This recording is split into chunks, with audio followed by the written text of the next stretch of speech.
A 62-gun salute at the Tower of London to mark the 66th anniversary of the Queen's accession to the throne.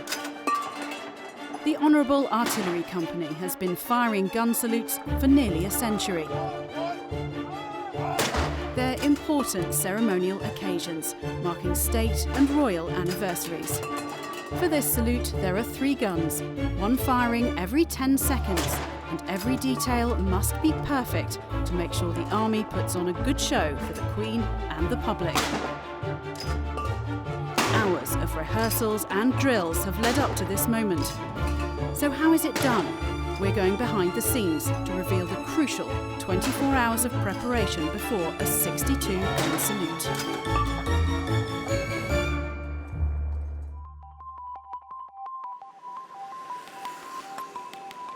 The Honourable Artillery Company, based in the City of London, is the oldest surviving regiment in the British Army, dating back to 1537.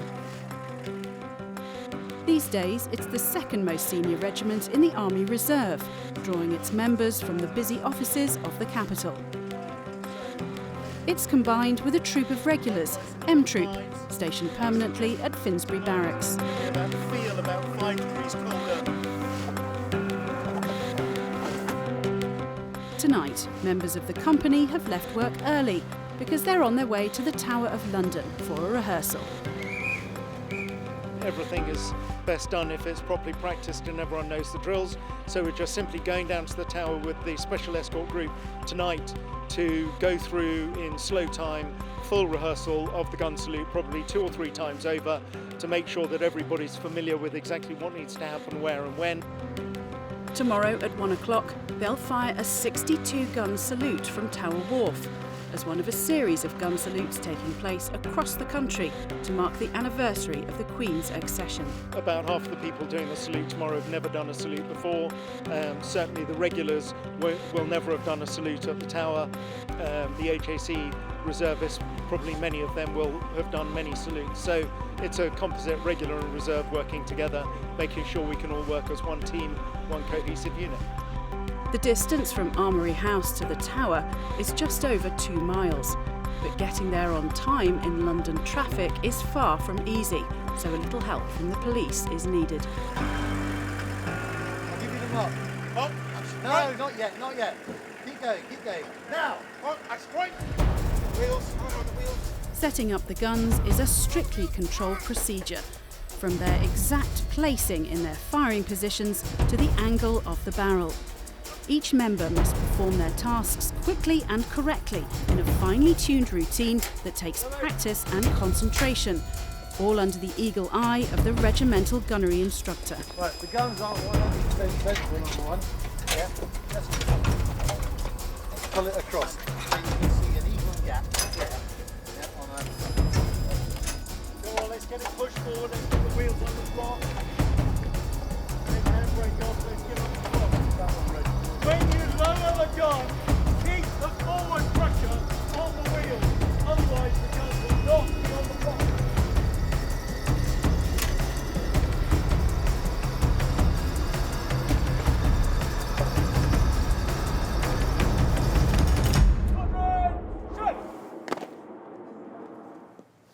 I'm an operations manager in a law firm.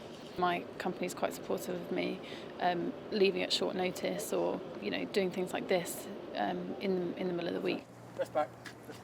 Yep, this line in. It can be hard to juggle sort of civilian life and military life, but if you're passionate about it, then you wouldn't do it any other way. Shut! Don't flap the arms like a chicken. Everybody's always rusty at the beginning of a salute, and certainly on the practice on the night before. So we get qualified annually, so some people might have not done a salute in the last year. Right, what we need to do now is to convert your obvious knowledge of gunnery into parade gloss. There's lots of things to think about, and until you sort of run through a few times, there'll always be bits to be pulled up on. Get that lid in the wagon. There are a few things that I've had to sort of push for. Just traditionally in the regiment, there's certain things that women don't do or women, haven't done, and I've taken it upon myself to push for those things. The rounds are fired by 3 guns, known as A sub, B sub and C sub. Each member has a number and a very specific role. Any mistakes will throw the whole rhythm into disarray.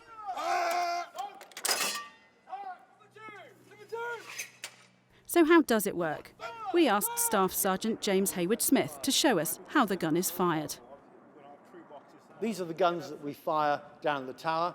They are L118 light guns, which are still in service in the British Army today. These particular models were made in the 1970s, and in fact this particular example was actually in the Falklands War.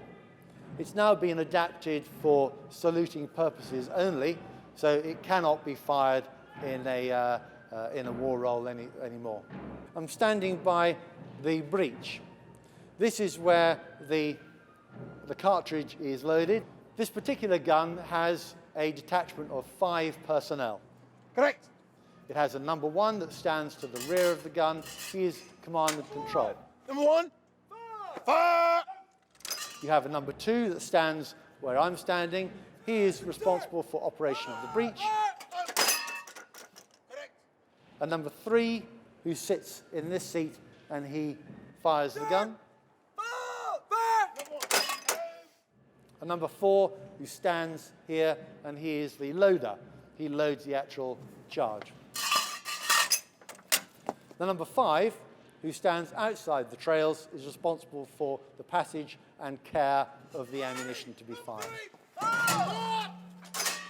So that makes up the 5-men detachment for saluting purposes. In the field, it would be a 6-man detachment because you'd have 2 people working on the ammunition at the same time. Blank ammunition is given to us in just the form of a brass cartridge.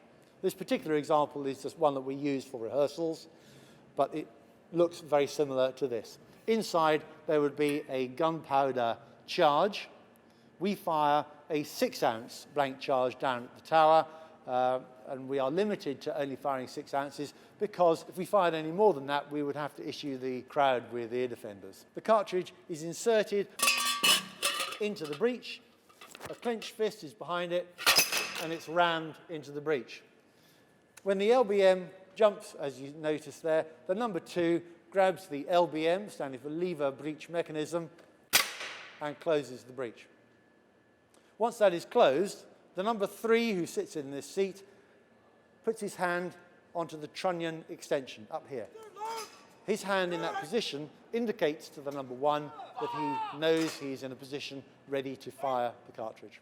The number 1, when he gets the appropriate order from his battery commander, transfers his hand from the trunnion extension down to the firing lever, and when told to fire, pulls the lever.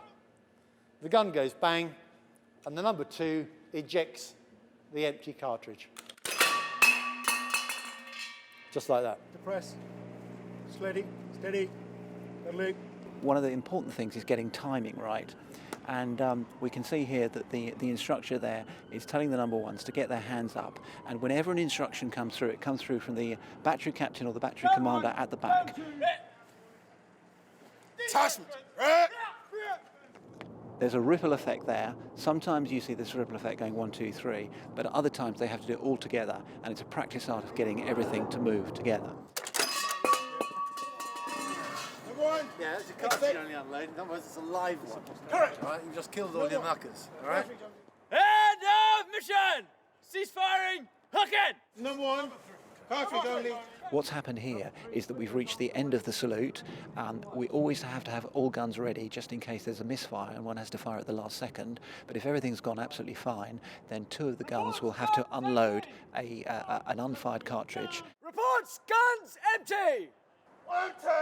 Empty! 1, 2 and 3 detachment commanders reports that 1 empty, 2 empty, 3 empty, and that means that they know that then the detachments are ready to come out of action. While setting up and taking down the guns, or in military terms, putting them in and out of action, the hands are held to the chest. This is because the uniform they'll be wearing tomorrow, the blues, have pieces of gold cord across the chest, known as lines. The hands come up to protect the lines and prevent them getting caught in the gun's mechanism. So far, we're at the stage where I would expect us to be for this particular ceremonial. To start with, people are always a little bit rusty, especially in a volunteer regiment like this. People are still in what you might call office mode. So now that they're switched on to green mode, I think we're in a position where I'm happy. We'll have another couple of hours rehearsal tomorrow morning just to put the parade gloss onto it, so that Her Majesty will be proud to be here herself.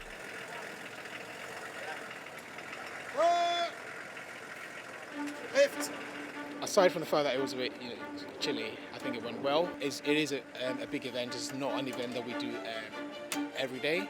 It's a big responsibility. Apart from the fact that you're the guy who says fire before anything happens on the gun, you're also responsible for the safety of everybody else on that gun. So you've got to be alert all the time. I'm fairly confident that we'll do a good job. I'm starting to get that fuzzy, warm feeling. So after a couple of hours tomorrow, I'll let you know.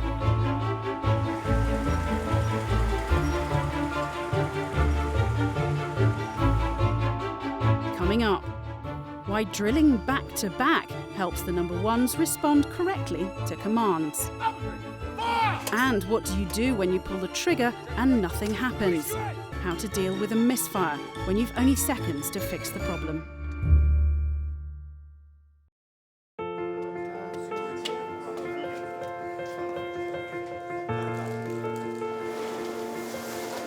The Honourable Artillery Company is preparing for a 62-gun salute to mark the Queen's 66th year on the throne. They're up early this morning for a final run-through before heading down to the Tower of London. Most of the company are volunteers who don't get regularly drilled with these guns. And for some, this is their first gun salute, so it's vital that every detail is practiced and practiced again. Well done, sir. We're doing a rehearsal again this morning. We'll finish that, depending on how it goes, around 9:30, 9:45ish. Give the blokes a break. They'll go and grab a brew. Then about 10 o'clock we'll break out all the ammunition, check it all. We'll do a lining up of the guns, make sure that they're all clean and spotless, everything's sorted. We'll do a final check of the firing mechanisms to make sure that all of the circuits are working correctly before we go down to the tower. We'll then go off and get changed, safety brief, and then we'll come out and we'll be on parade ready for the master gunner at the tower to come out and inspect us. Good.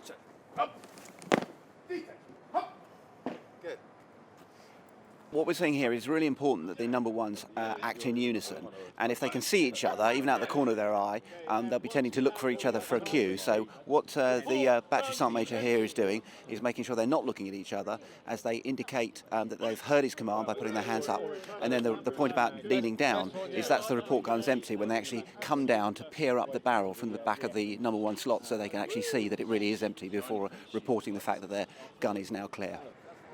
Much of this morning's rehearsal will be taken up with a misfire drill. Since each gun will be fired every 30 seconds, there's not much time to find and fix a problem before your gun is called into action again. So click, click, nothing happens. The number 3 shoots the arm up in the air, takes a glance across to the firing mech, first of all to make sure that it's not set to safe. If he's happy that it is on fire, then he shouts, check the breech! Fire! Check breach. Breach correct! The number 3, who's responsible for pulling the trigger, is also responsible for replacing the firing mechanism if the gun fails to go off. Because of the time pressure, they're given just 10 seconds to do this in order to be ready in time for their gun to fire again. Fire! Go first, fire. Go first, fire. Check the breach! So it's vital they get the procedure correct. 10, 9, 8, 7, 6, 5, and 1. Fire. Really put your shoulder behind it. Okay, you're only just making contact. This is a role that a lot of people avoid because, if you mess up, then your gun doesn't fire. If you mess up your misfire drills, then you could potentially put your gun out of action for the rest of the salute. So it's, I wouldn't say it's like necessarily, loads of responsibility, but it's certainly have to be switched on, and therefore it's sometimes avoided. I personally love it. Although the guns will be firing blanks, that doesn't mean they're not dangerous. The most important thing at the tower will be that the number 4 does the proper safety check, looking up the barrel to make sure he can see daylight, and that if there's any obstruction in there, any burning material or whatever, he uses his gloved hand to clear it out, because firing blank is much more dangerous than firing live, simply because you put a projectile in with live and then you put the explosive in behind it, and the projectile isolates the explosive from anything in the barrel. With a blank round, you're putting the explosive straight into the barrel. Any burning embers that fall on it could set the charge off. So that's my biggest concern, is safety. Report! Guns empty! We've just been rehearsing drills, getting all of our foot drill and gun drill polished to within an inch of its life, I'd say. Subsequent to that, we've got to get the gun ready, clean it, polish it, get the ammo ready, and then it's kit after that. So we're just unboxing the ammunition, checking it's all blank, obviously, making sure all the cruciforms are on correctly and that they're all lined up in the right way, and that each gun has the right number of rounds and a spare round in case there's a misfire.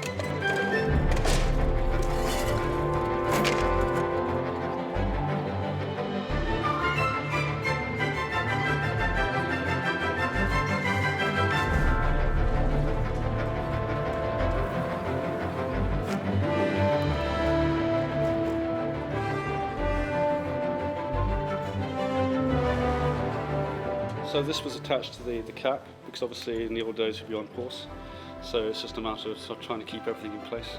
So these are called the lines, and that's why we do that, even though we're actually holding the lines when we run into position, because the idea is we're meant to be holding one into place. This is a bit of an art. I've done this for years, but each time you forget, because it really does. A gun salute maybe once or twice a year, something like that.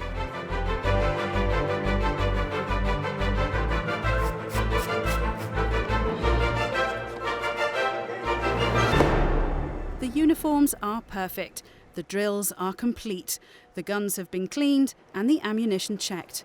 It's time for a final inspection by the Tower of London's master gunner, before the police escort arrives to take them to Tower Wharf. We're now at the stage where we're ready for the gun salute to commence. The parade will now start. It's now up to me to hand over to the Battery Sergeant Major, the BSM, and then they will go down to the tower and start the actual salute itself. M Troop, Honourable Artillery Company, Royal Horse Artillery, Troop, guard!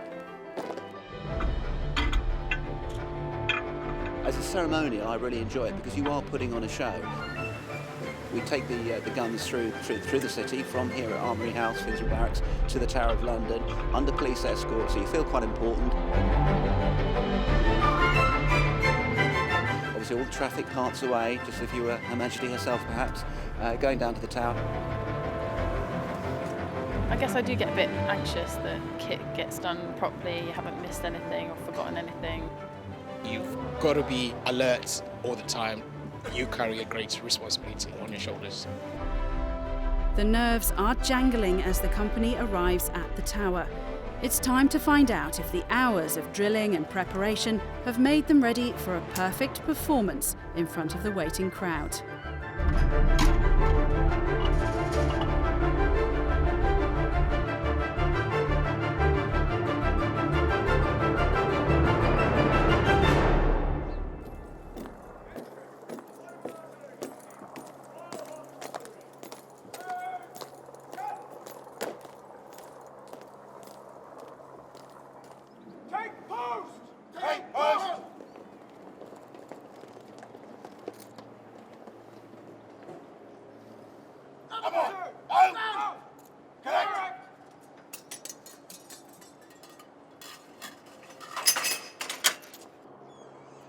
There's a hush before the first gun fires. The salute will start exactly to time.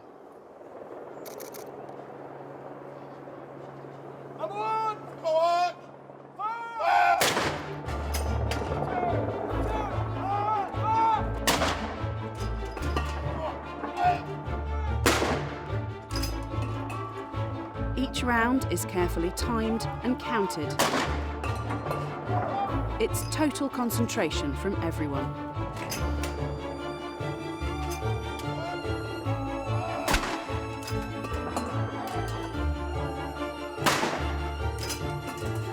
Well, I think there's an enormous sense of pride. We are charged with being the gun battery at the tower, and we've been doing it since about 1928, I think. And I think it's a great honour for us to be able to do this, especially as a reserve regiment, where people come from their city jobs and we get a uniform and we train. We devote a lot of time to it. It's one of our ceremonial duties that we are charged with, and I think it's a huge amount of pride and an honour to be able to perform that at the tower. Yes. Cease firing! Hook it! After all those hours of drilling, polishing and preparation, the 62-gun salute takes just over 10 minutes to fire. Everybody did their drills correctly. We fired the right number of rounds at the right time interval, finished on time. Nobody's been hurt. What more can you ask? There's a lot of work that goes into it, and kit prep and practice and taking time out of life to do it. For me, that's the reason why I do it. It's sort of the feeling of pride of being able to, participate in something like this and, saluting big events for the country. But the day's not over yet for the Honourable Artillery Company. Everything must be cleaned and stored so that it's ready the next time it's called upon to mark a moment that matters for Britain.